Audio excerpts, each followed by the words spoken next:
Welcome to Night of 1,000 Gowns. But right now there's only one gown I'm interested in, and it's the one that Peppermint is wearing. Hi, Peppermint. Hello, so good to see you. Long time. Not really, because I've been following you all the time. I'm always looking at you, and such exciting things are happening for you.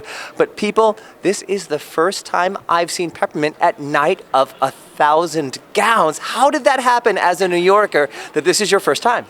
I know it's a sin and a shame, right? But it's Pheromones called me and asked me if I would be involved in the lineup, and I said absolutely, I'd love to perform. You know, a girl loves to perform, and I guess it's just a weird mixing of schedules. I've never been around during this time of year to participate, and I was a guest once, and I had such a great time. But this is the first time that I've actually been included in the lineup, and I'm so excited and super anxious and nervous. What are you nervous about? Well, you know, did you see those people? The gowns, the glitz, the glamour, it's all there.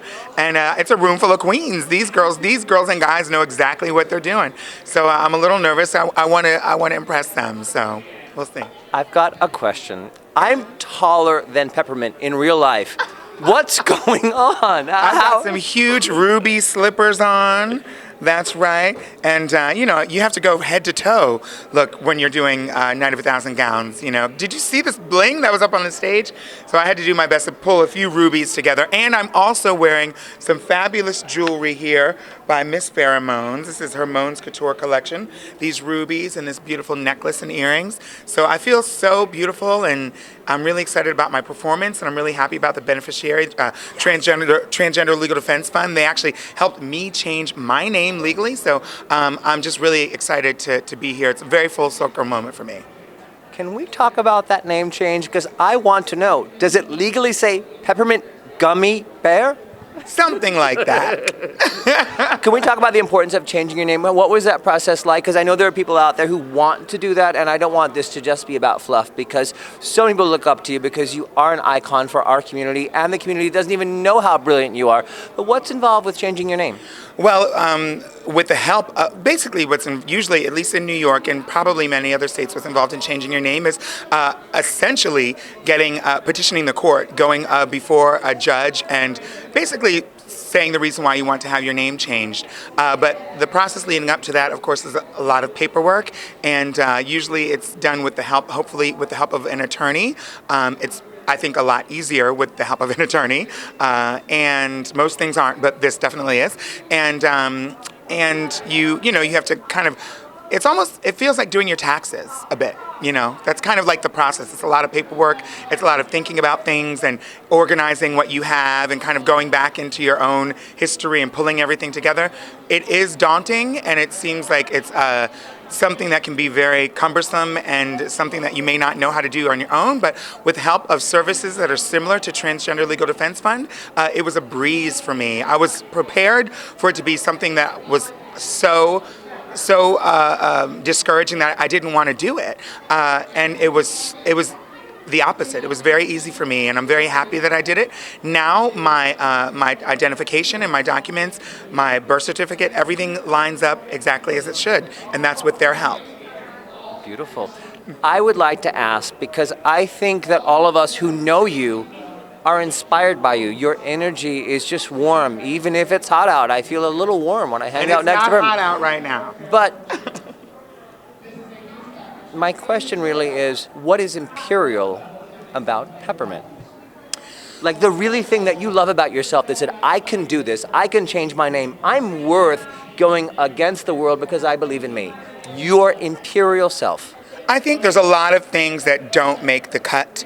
There's a lot of things that are sometimes contrived. Sometimes even all of the pomp and circumstance of certain events doesn't always make the cut. I'm not speaking, of course, about the Night of 1,000 Gowns. But we are wordplaying. Charity event, yeah. But I think that the bottom line is whether you're trans and finding yourself, or whether you're queer and finding yourself, or whoever you are, and let's be real, I think everyone has some kind of a closet that they keep secrets in. The bottom line is when you are your most authentic self, whoever that is, then it's undeniable that everyone will deal with you as is and take you for who you are. eventually, the more time that someone gets to know who you really, really, really are at your core, there's no way that they can deny you of your rights. They can't deny you of access if they're really being genuine themselves. If they're being themselves and you're being yourself, and it's two just human beings dealing with each other and communicating, then nothing else matters. When did you become ready to present all of Peppermint? It was a process in terms of coming out as trans, which it's been a process, I think, all my life. Okay, what was your coming out process? Because I actually thank Brooke Sodergersman. Hi, Brooke. Brooke is the one who announced, I'm so excited for Peppermint announcing that she's trans and RuPaul changing their guidelines for being on the show. What was your coming out moment? Because for me, it was listening to Brooke Sodergersman. Yeah, I didn't really have one coming out moment. I think the coming out moment was when I actually realized to myself that I feel the way I happen to feel. And that was when I was a young child. Coming out to other people, for me, coming out is a one-on-one process. It's something that I talk to you about, and just as I would tell you more information about my family or another secret or something else that I'm holding that's very personal, I'm going to wait until I get to know you before I let you in, and that goes for every person that I've encountered. It was kind of a need-to-know basis, not that I was hiding from everyone, but I really wanted the opportunity to not do it with words. I just wanted to change my life and my existence and have people see who I am without me having to say it. And then when I walk in the room, they're like, oh, we get it. But I don't think anyone changed their feelings for you. Everyone loves Peppermint. I've never found a non-Peppermint fan. From your perspective, though, because I think everyone in New York honestly thinks that, and I'm not blowing up everyone I have spoken to likes Peppermint, but have you noticed anything different between coming out as trans? No, of course there were certain fears. Whenever you expose more of yourself and who you are, there's a vulnerability there. Where was that? Because honestly, everyone I know loves you. I have to say that everyone. I even worked with Nicole Harlow, and I said, okay, you work with Peppermint behind the scenes. Was she nasty on set, like when you weren't filming? I wanted someone to just give me something that was like demystifying. I couldn't find it. Everyone loves you. So that's what's so interesting about where your fear came from. It's really not so much, and this last question before I run up and change, I think I'm on stage in 1 minute. I've had so much love from the community, from our community, also from the television land community, RuPaul's Drag Race, the producers, the other girls on the show. And I think the fear comes from just we haven't seen examples of trans people.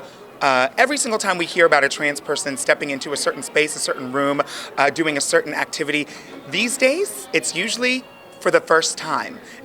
So many, and trans people are not new. I don't want to give that impression, but just, from in terms of entertainment to holding positions of power, these are things that were limited access to trans people in the past. So the first trans person to do anything, or a trans person who is of the first to do anything, would naturally have fear. And if you didn't, then it's not a human. It's not being real with your humanity. So that's what I have to say about it. Peppermint to the stage, but before you go, your trans role model is? There's so many.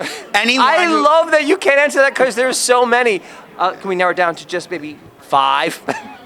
Anyone who is listening to this, who has made, or will make soon enough the decision to anyone who will make the decision to recognize who they are and stand up for who they are in the face of any type of adversity, and just have faith, even though it may be scary. Have faith that the people that you are surrounded by, just trust that they will love you and support you. And if you're doing that, then you're my hero. Thank you so much, love. Peppermint, baby. Bye-bye. Peppermint on stage. We gotta go.